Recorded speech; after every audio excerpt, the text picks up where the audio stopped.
Olá, pessoal, tudo bem? Eu espero que vocês se mantenham bem desde o nosso último encontro. Eu gostei bastante de conversar com vocês, da gente se rever, foi muito legal, tirar dúvidas e tal, tanto que vamos tentar fazer isso mais vezes, ok? Bom, vou compartilhar minha tela com vocês, para ficar mais fácil da gente fazer nossas discussões. E na nossa aula, hoje seria a nossa aula número 6, ok? E como que a gente já falou muito sobre demanda por moeda, agora a gente vai poder avançar um pouquinho mais nesses temas, ok? Então vamos tentar aos poucos ir avançando e conhecer mais a fundo cada segmento da economia monetária. Então, a gente já analisou a teoria quantitativa da moeda, como ela funciona e como ela foi estabelecida. Depois disso, a gente viu os postulados da teoria quantitativa da moeda, ou seja, conforme a gente conversou. A teoria quantitativa ela foi estabelecida pela vivência, por coisas que já tinham acontecido dentro da economia, até aquele período então estudado, e depois daquilo os postulados foram surgindo para ser o contrário, mostrando que aqueles postulados, somente eles fixados, não são tão eficientes quando se analisa a circulação da moeda na economia. Então, hoje, quando a gente for falar de demanda por moeda, a gente vai analisar a estabilidade ou a instabilidade dessa demanda por moeda, ok?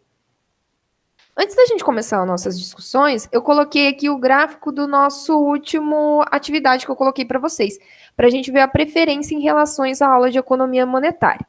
Então, o meu objetivo era conhecer melhor, saber o que vocês estavam achando, se vocês preferiam aula gravada, aulas ao vivo ou mistas. Então, a maioria dos alunos responderam que queriam aulas mistas. Note que poucos alunos responderam.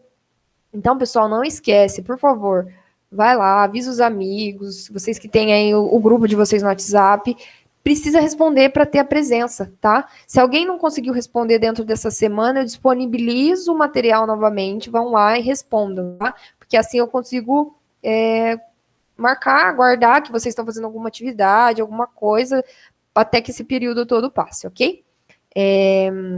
Então, eu vou continuar fazendo dessa forma, aula mista, igual a gente fez semana passada. Então, eu vou definir da seguinte forma, até para vocês se organizarem também. Então, eu vou fazer 2 semanas de aula gravada e uma de aula ao vivo. Então, vai ser encontros mais curtos, porque os últimos eu deixei para o final do mês, até para a gente fazer um levantamento de tudo que aconteceu, para saber se ia continuar ou não esse formato. Então, como vamos continuar, eu vou fazer mistas dessa forma. Então, vocês organizem, avisa o pessoal que não conseguir ver o vídeo, que 2 aulas serão gravadas e uma aula vai ser presencial. E essa aula também vai ser gravada da mesma forma, ok? Então, como a gente vai aprofundar um pouco mais no tema, eu coloquei aqui o livro que eu uso geralmente em todas as aulas, tá? Que é a Economia Monetária e Financeira, do Fernando Nogueira e Costa. Então, a gente vai entrar no capítulo 3 agora. Então, se vocês quiserem estudar, dar uma lida, dar uma analisada nesse capítulo, até para tirar dúvidas depois comigo, é esse livro. Para quem não tem, eu já tinha disponibilizado o link nos nossos materiais anteriores, mas eu vou colocar aqui na descrição do vídeo esse link e vou colocar também. A maioria de vocês já me seguem nas redes sociais, mas eu queria que vocês, que não me segue, que não seguiu ainda o meu canal no YouTube, que eu gravo as aulas, por favor, vamos dar um up nas nossas aulas, até para ficar mais divertido para vocês. Tira print de alguma coisa que vocês gostarem, postam lá, me marquem que eu vou compartilhar, até para a gente fazer uma coisa mais legal, mais divertida, para não ficar somente nas aulas, ok? Vamos fazer movimentar meu canal. Então vamos lá, pessoal. Então, quando se fala em demanda por moeda, o que nós temos? Nós temos um modelo clássico, que ele é caracterizado por uma função da velocidade de circulação da moeda estável com demanda por encaixes dependentes. Ou seja, eles dependem das transações, da duração dos períodos de pagamento e dos padrões de gastos. Então, quando eu falo do modelo clássico, a gente vai estar analisando os encaixes dentro da velocidade de circulação da moeda. Ou seja, a quantidade de vezes que a moeda está circulando, as transações de moeda, da duração dos períodos de pagamento, ou seja, a quantidade de pagamentos feitos durante um período de tempo, e dos padrões de gastos do consumidor de dada economia. Então, os clássicos analisavam esse tipo de análise para perceber a demanda da moeda dentro de uma economia. Já o modelo keynesiano, ele foi caracterizado pela ênfase sobre os motivos transacional, precaucional, especulativo e financeiro para demandar dinheiro, conduzindo a abordagem de portfólio. Ou seja, então, a gente consegue dividir o modelo clássico do modelo keynesiano por esses pontos. Então, quando você for analisar alguma demanda por moeda em algum trabalho que estiver dizendo que a demanda por moeda ela é efetiva quando há transações, durações de período de pagamento e padrões de gasto dos consumidores dentro dessa economia, está falando do modelo clássico. E quando fala do modelo keynesiano, ele já analisa o modelo de transação, basicamente a teoria quantitativa da moeda. Quantas vezes que a moeda circula dentro da economia também, precaução, que é aquele modelo que a gente já analisou, que as pessoas têm a precaução de guardar ou de demandar moeda. O modelo especulativo, ou seja, você tem você espera que vai acontecer alguma coisa, então você tem especulação de que aquilo vai acontecer ou não, e você vai demandar ou não moeda por esse fato. E o motivo financeiro, que é realmente as questões dos créditos disponíveis que nós analisamos dentro de uma economia. Então, note que existem dois padrões diferentes quando se fala em demanda por moeda. Um dá certo? Não é isso. Cada um analisa de formas diferentes, dadas as percepções que eles tiveram, ok? O mais influente tratamento moderno convencional da demanda por dinheiro foi a reapresentação da teoria quantitativa da moeda, realizada por Friedman, como uma teoria da demanda por moeda cuja função seria estável. Então, esse é vamos dizer, quando se fala em demanda por moeda, é o tratamento mais conhecido que a gente tem, da teoria quantitativa da moeda. Então, ele parte do pressuposto que a moeda é estável, ok?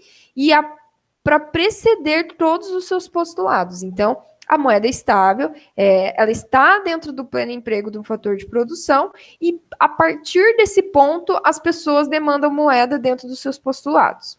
Essa hipótese, testada em vários trabalhos econométricos com resultados inconclusivos, colocou-se como oposição à visão associada a Keynes, onde a elasticidade da demanda por dinheiro em relação a taxas de juros é extremamente elevada. E a visão relacionada, fundada no Radcliffe Report, com a participação de Caldor, que a velocidade de circulação da moeda é instável. Então, o que eles perceberam? Que a teoria quantitativa da moeda e os seus postulados mostram que a moeda é estável. Então, quando Keynes foi estudar a teoria quantitativa da moeda, ele partiu do pressuposto de que, beleza, então vamos fazer um modelo econométrico no qual a gente vai pôr uma variável principal e suas variáveis dependentes para analisar se ela é estável ou não. Então, quando ele foi fazer o seu trabalho econométrico, quando foi feita o modelo de regressão do conceito da teoria quantitativa da moeda, diz que a moeda ela não é estável, ela é instável. Então, ele colocou que a demanda por moeda seria Y, e as variáveis dependentes que explicariam a demanda por moeda seriam os postulados da teoria quantitativa, e quando ele foi fazer um trabalho econométrico em cima disso, mostrou que ela é instável. Quando a gente fala em Radcliffe Report, pessoal, eu até anotei aqui para não esquecer, ele é um relatório sobre o funcionamento monetário publicado em 1959, sobre a política monetária e o funcionamento do Banco da Inglaterra. Então, dentro desse relatório, foi colocado esses trabalhos econométricos dentro desse período, que mostrou que a velocidade de circulação da moeda ela não é estável. Então, a forma com que a moeda circula dentro da economia, ela não é estável, ela é instável. Então, vamos ver isso. A ideia básica em debate é que não adianta insistir em um controle direto de oferta de moeda sem ter sua contrapartida, a demanda por moeda, apresentando um comportamento instável. Então, para que se haja uma oferta de moeda, ela precisa da sua contrapartida, a demanda por ela. Então, não adianta ofertar moeda se ela não tiver uma demanda. E se isso ocorrer, ele vai apresentar um comportamento instável. Discute-se a possibilidade de determinar uma oferta monetária que não atenda a uma demanda inflacionária. Ou seja, só sanciona a demanda por moeda normal a ocorrida num período sem inflação. Então, o que eles discutem nesse trabalho, nessas análises econométricas? Que a demanda por moeda só vai ocorrer estável, que ela vai ser estável, se ela for em período sem inflação. Então, a gente consegue perceber que é muito difícil acontecer isso, porque a gente viu também em outras aulas que a demanda da moeda é determinada pelo preço. Então, se há maior inflação, eu vou ter menor demanda por moeda. Se a inflação diminui, aumenta a demanda por moeda. Então, para que a moeda circula, é necessário períodos de inflação. Terá períodos de inflação. Então, para que ela seja estável, precisa ser sem inflação. Então, devido às contínuas inovações financeiras, com uma mudança desse mercado financeiro que nós vimos também nas outras aulas, há problema da definição de qual moeda tem aceitação geral, social e legal, em cada momento como dinheiro. Nós percebemos que ao longo do tempo, desde quando a gente começou a estudar a moeda, há várias formas de se demandar moeda, há várias formas de dinheiro que auxiliam nessa circulação. A gente viu desde o escambo, até chegar nessas moedas virtuais, que eu até esqueci o nome agora. Então, a gente percebeu que houve muita mudança na forma que a moeda é aceita dentro de uma sociedade e ela sendo legal. Seja ela cartão de crédito, seja moeda fiduciária, seja créditos disponíveis em bancos, seja moeda, papel moeda, moeda física, cheques. Então, existem diversas inovações financeiras para facilitar. Recentemente, nós vimos também que o WhatsApp ia ter transações financeiras e que isso foi derrubado pelo CAD. Não sei se vocês viram, então foi muito legal. Quem não viu, vou pôr aqui a notícia também, vou até anotar aqui para a gente colocar aqui no link para vocês lerem depois, que foi muito legal isso. Então, houve essa nova inovação tecnológica e dentro do sistema financeiro, e ela deve ser social e legal, então ela deve ser aceita por todos e ela deve ser legal para que a circulação da moeda seja melhor, seja disponível e ela seja demandada. Principalmente em regimes de alta inflação, a emissão de títulos de dívida pública com alto grau de liquidez, garantidos pelo governo, dá a eles um caráter de lastro de quase moeda, difícil de distinguir da moeda oficial propriamente dita. Então, quando há períodos que a inflação está muito alta e que o governo emite títulos da dívida pública que tem liquidez, é quase impossível você distinguir que ele não é moeda. Daí poderia denominar como uma quase moeda, porque ela também ela é uma moeda líquida, ela vai ter liquidez e ela não é uma moeda oficial, mas ela tem a mesma liquidez da moeda oficial. E com a automação dos bancos, esses vinculam as contas correntes aos fundos mútuos de investimento, de maneira que os clientes somente mantêm um saldo mínimo como depósito à vista, que estão sujeitos aos depósitos compulsórios no Banco Central. Então, muitas vezes o dinheiro investido no banco, ele fica circulando na economia. Por quê? Se você colocou seu dinheiro na poupança, por exemplo, o dinheiro da poupança é destinado ao crédito, certo? E esse crédito, as pessoas pagam um juro para estar recebendo esse crédito. Então, a moeda está sendo demandada, está circulando na economia. Então, pela essa automação do banco, também mostra que a moeda não vai ser estável. Ela não vai ser estável, porque ela não vai estar ali disponível 100% o tempo inteiro para que você deseje retirar, ok? Nesse caso, o custo de conversão de aplicação recebedores de juro para depósitos transferíveis por cheque é desprezível. Então, até algumas formas de moeda se tornam desprezíveis em algumas situações. Com isso, há problemas empíricos na determinação e definição das variáveis explicativas da demanda por moeda. Como há dificuldade de mensurar a riqueza individual, para especificar a função que relaciona com os saldos monetários, é comum a utilização do nível de renda corrente como variável explicativa. Então, como há dificuldade para analisar a riqueza individual, para a gente determinar o nível de inflação da moeda e a forma que ela vai ser demandada dentro da economia, usa os saldos monetários e a renda corrente como variável explicativa na demanda por moeda.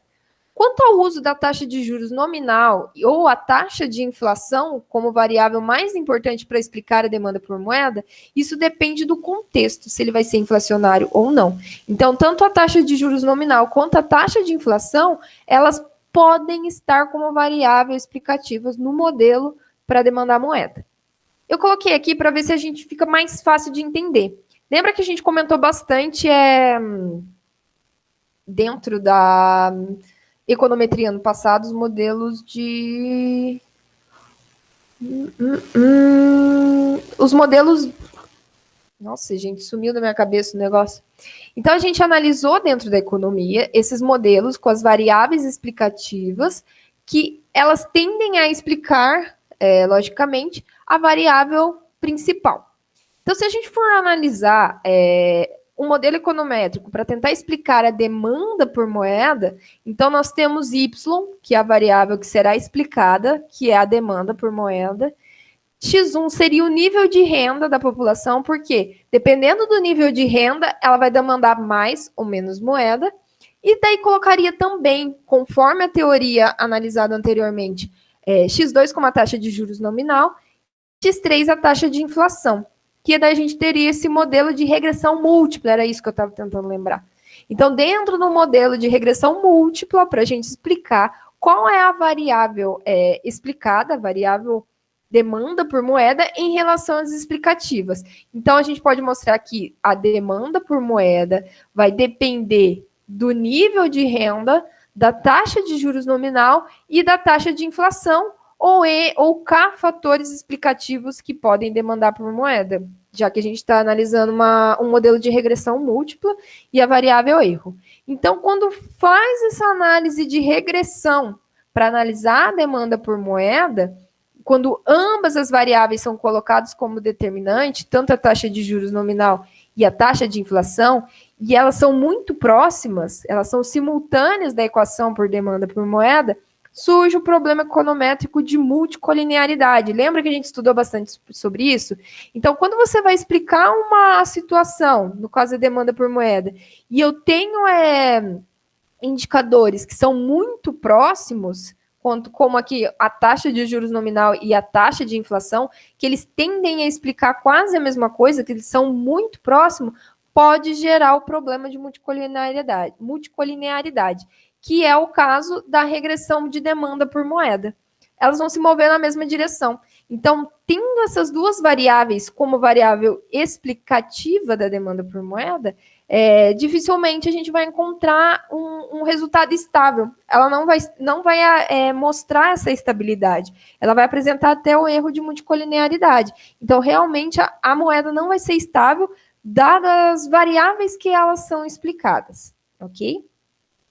Portanto, os estudos econométricos sobre o comportamento das estimativas da elasticidade de demanda por moeda, ou seja, se você vai analisar se é elástica, se ela é inelástica, como que é a variação de demanda por moeda em relação às variáveis que se explicam, em relação ao nível de renda, a taxa de juros nominal e a taxa de inflação, é a aplicação desses testes de causalidade entre as variáveis, eles não conseguem dar uma palavra final na controvérsia sobre a demanda por moeda. Então, gerando esse erro de multicolinearidade, esses tipos de modelo não conseguem dar um veredito final sobre a demanda por moeda, sobre essa controvérsia apresentada. As controvérsias se resolvem não porque uma das teorias é falsificada, mas porque a outra comanda maior poder de convencimento. Então, lembra que também na economia a gente colocava a análise que você queria que fosse verdadeira e a outra que seria falsa, certo? Então, você tinha duas hipóteses, H1 e H0. Você tinha duas hipóteses que você queria explicar. Você queria explicar que a demanda por moeda é estável ou não estável. Ou, e você explicaria que uma variável mostraria que ela seria estável ou não estável. Então, nessas controvérsias, dentro desse modelo, a gente não aceita nenhuma hipótese. A gente analisa uma hipótese que tem o maior convencimento. Ou seja, todas as hipóteses que eu coloquei, dentro dessas duas hipóteses, dado o meu modelo, ele não consegue mostrar se a demanda por moeda ela é estável ou não. Então, a gente vai analisar, eles colocam como como verdade a que tem maior poder de convencimento. Controvérsias se resolvem retoricamente. Daí a importância de uma teoria alternativa da moeda. Então, daí está a importância de se ter uma teoria alternativa para não ficar preso à teoria quantitativa principal, que é antiga e que analisava pontos de diferentes períodos da história, né? E de diferentes momentos. A questão-chave é: para que fazer o controle da oferta de moeda quando se desconhece a demanda por moeda? Então, como que eu vou controlar a oferta de moeda se eu não conheço a demanda? É preciso conhecer a demanda por moeda para aí sim controlar ou não a oferta por moeda. Como saber ex ante quantos agentes econômicos querem de moeda em circulação ativa? Como que eu vou saber antes a quantidade de moeda disponível em circulação, a quantidade de moeda em circulação, antes de fazer essa análise, se essa análise não me dá uma verdade absoluta? Então, o que a gente pode tirar de conclusão? Que esses modelos econométricos que analisam a demanda por moeda para saber se ela vai ser estável ou não, se ela é do modelo clássico ou do modelo keynesiano, a gente tenta analisar ela com maior poder de convencimento, que vai mostrar qual traz a verdade mais próxima do meu objetivo, do que eu quero saber, que é o quê? Ofertar a moeda dada a sua demanda. Então, o controle monetário, que é a quantidade de moeda ofertada, só seria um instrumento útil para a política econômica se ele tivesse uma influência previsível sobre o nível de preços ou de renda. Então, é outro ponto que é difícil de analisar. Como que você vai prever o nível de preços ou o nível de renda para você ofertar uma moeda? Então, o que você vai trabalhar? Você vai trabalhar com estimativas, certo? Se trabalham com estimativas para a quantidade de moeda ofertada, esperando-se, tendo a expectativa de que ela será demandada. Isso dependeria de um comportamento estável ou regular dos demandantes da moeda. Não adianta controlar a oferta de moeda se sua demanda tiver um comportamento cujos resultados são incertos e aleatórios. Então, é preciso você entender o comportamento de quem vai demandar moeda para você estar ofertando ela. Por exemplo, você tem uma empresa de cortes de carne e você vai demandar cada vez mais cortes de carne suíno, bovino e diversos cortes de carne. E se você ofertar muita carne sem saber se as pessoas estão demandando por aquele produto, pode ser que você tenha uma oferta de produto, uma oferta de moeda maior do que aquilo está se demandando. Então, você precisa analisar o comportamento do consumidor nesse período. Por isso que a gente vê muitas análises, muitas pesquisas de consumidor, de análise das pessoas que demandam por determinado produto e, por consequência, demandam por moeda. Ok? É isso justamente o que ocorre numa época de inovações financeiras de inflação alta.